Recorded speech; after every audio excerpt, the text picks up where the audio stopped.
আসসালামু আলাইকুম। আমি আজকে ইউটিউব থেকে সংগ্রহীত কিছু তথ্য আমি সবার সাথে শেয়ার করব। ইউটিউবে আমি কিছু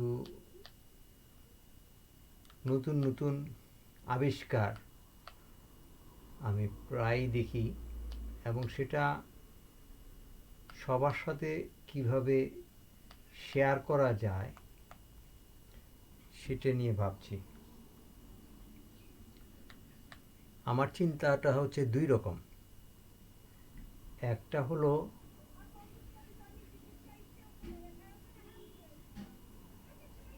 সমাজে অর্থ উপার্জন সবাই চায়, কিন্তু পরিবেশ বান্ধব বা পরিবেশকে ভালো রাখার চেষ্টা, তার সাথে ব্যবসা দুটোই সম্মানীয়। তো আপনারা সবাই শহর কেন্দ্রিক মানুষ, সবাই আপনারা এই প্লাস্টিকের দাহ্য ব্যবহার পদার্থটা চিনেন। এটা একটা প্যাকেজিং গুডস, এটা একটা পেট্রোকেমিক্যালস। এটা খুব সহজে আগুন ধরে এবং এটা সহজে মাটির সাথে মিশে না, পানির সাথেও গলে না। একটা অদ্ভুত জিনিস। তো প্লাস্টিক যে সমাজে কত বিষময় জিনিস, সেটাকে বন্ধুসুলভ ব্যবহার করার জন্য আমি আপনাদের সাথে শেয়ার করছি। এই ফোমটা যদি আপনারা সবাই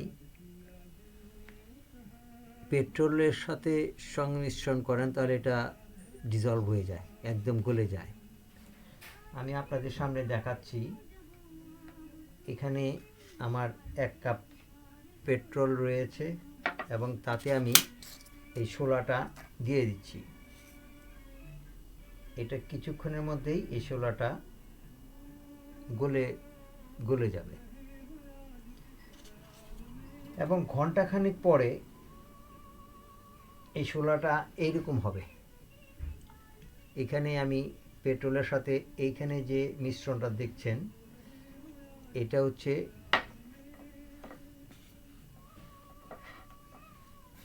এই প্লাস্টিকের একটা অংশ বিশেষ।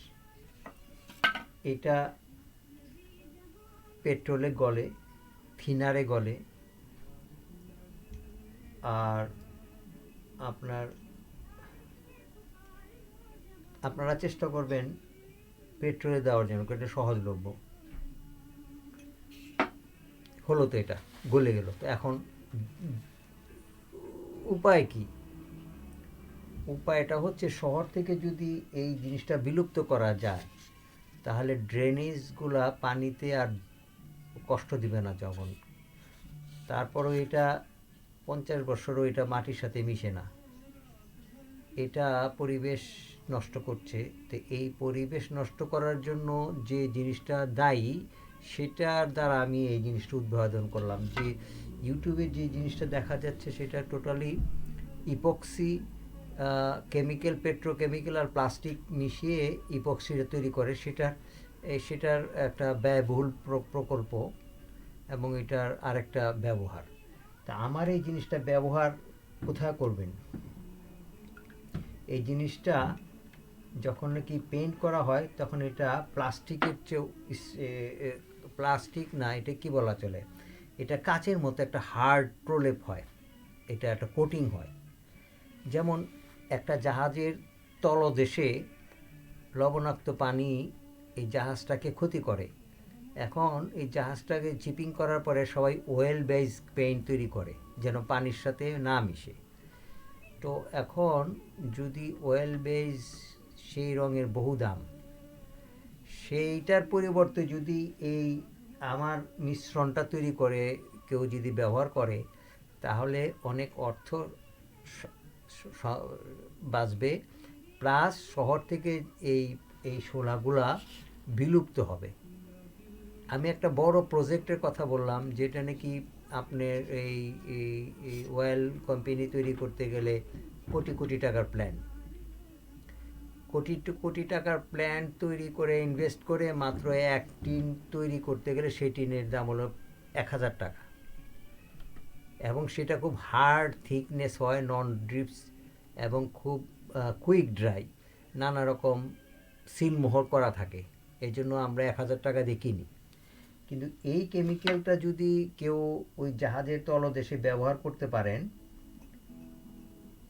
তাহলে ওই পেইন্টের থেকে এইটার স্থায়িত্ব অনেক বেশি হবে এবং অনেক সস্তা। তো এটা সহজে কেউ যাবে না, কারণ আমরা সহজে সব কিছু বুঝি না।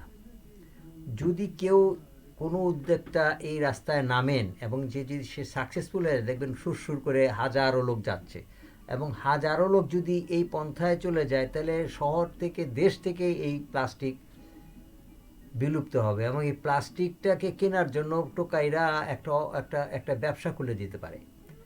তা আপনারা ইপক্সি পেইন্টটা টিউটি দেখবেন, সেটার সাবস্টিটিউট হিসাবে এই পেট্রোকেমিক্যালসটা আপনারা তৈরি করে সেটার জন্য আপনারা চিন্তা করতে পারবেন। এটার 1,000 রকম এটার ব্যবহার আছে। এটা ফার্নিচার পেইন্টের জন্য করা যায়। এইটা গ্রাম অঞ্চলের যে বেড়া হয়, সে বেড়ার মধ্যে এটা যদি কোটিং দেয় তাহলে এটা ওয়াটারপ্রুফ হয়, এবং এটার কার্যকারিতা অন্যান্য বিজ্ঞানীরা আরও ভালোভাবে বলতে পারবে। আমি তো জাস্ট আমার চোখের দেখা, আমি যা করেছি তাই করি,